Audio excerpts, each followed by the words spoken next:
Hi, I'm Jody Adams. Welcome to the Rialto Kitchen, and today I'm going to teach you how to make a souped up turkey gravy using sauce peverada from the Veneto in Italy.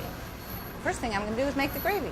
I have here the pan that I roasted a turkey in and the drippings, some mirepoix that I threw in at the end of the roasting of the chicken that includes carrots, celery, onion, and fennel because it's my favorite, and a lot of the fat. And I've left in probably about a quarter of a cup of fat in the pan. That's as much as you want. And I'll put this directly over the heat. Now, I could take these out of the pan, put them in a saucepan, get them hot, add the flour, and take those steps. But I think everybody's in agreement. This is the way Mom makes it. This is the way I thought I should teach you how to make it. So, you need a slotted spoon. You could use a whisk, but my mother always uses a slotted spoon. So I've got the fat hot again, and I'm going to add the flour. It's about equal parts flour and fat. In this case, a quarter of a cup of each. And I'm also going to add here a couple of bay leaves. This is what bay leaves are for. You always wonder what they're for. They're in your cabinet. This is what they're for. And a little bit of fennel seed. You could also add some fresh herbs like thyme or sage, a little rosemary. You could add garlic.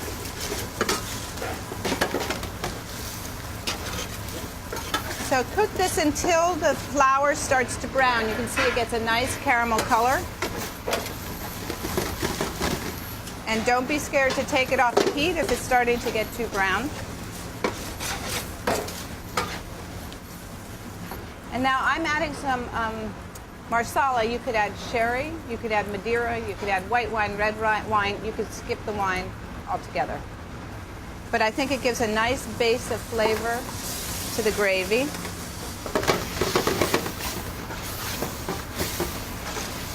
So you can see that the vegetables are pretty dry again.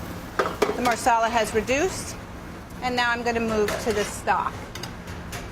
And I took the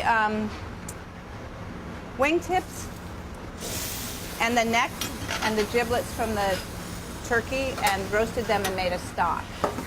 So it was ready once the turkey came out of the oven.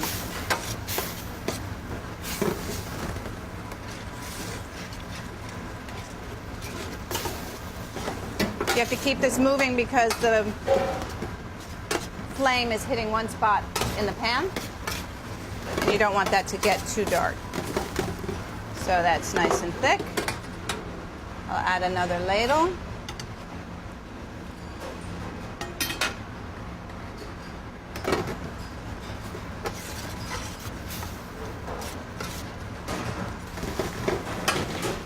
Okay, one more ladle should do it. Sometimes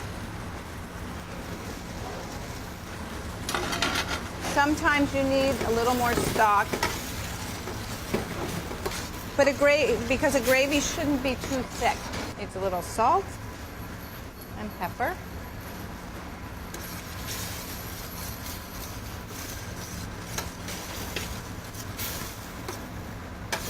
And I think that's a nice texture. It's nice and silky, but it's not floury. It'll coat the turkey really nicely. So I'm going to turn the burner off and then strain it. I'm going to ladle this right into the strainer.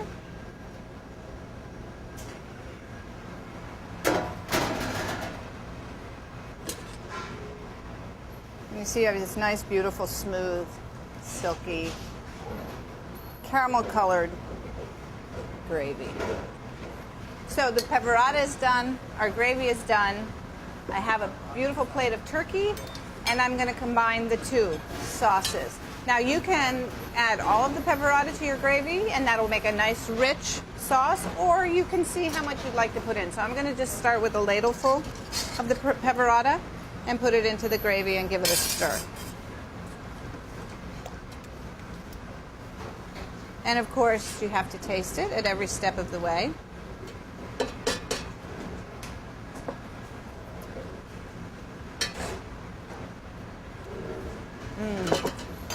Wow, that's really good. The lemon juice in the peverada sauce is beautiful with the richness of the gravy. And I'm just going to put it all in. But as I said, feel free to hold back, only put in half, and see if you like it. You can always use the rest of the peverada as a pate.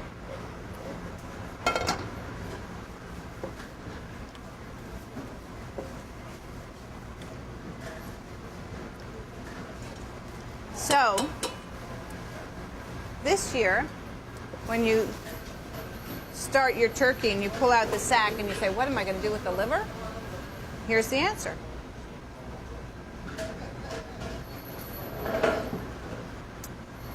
That looks great.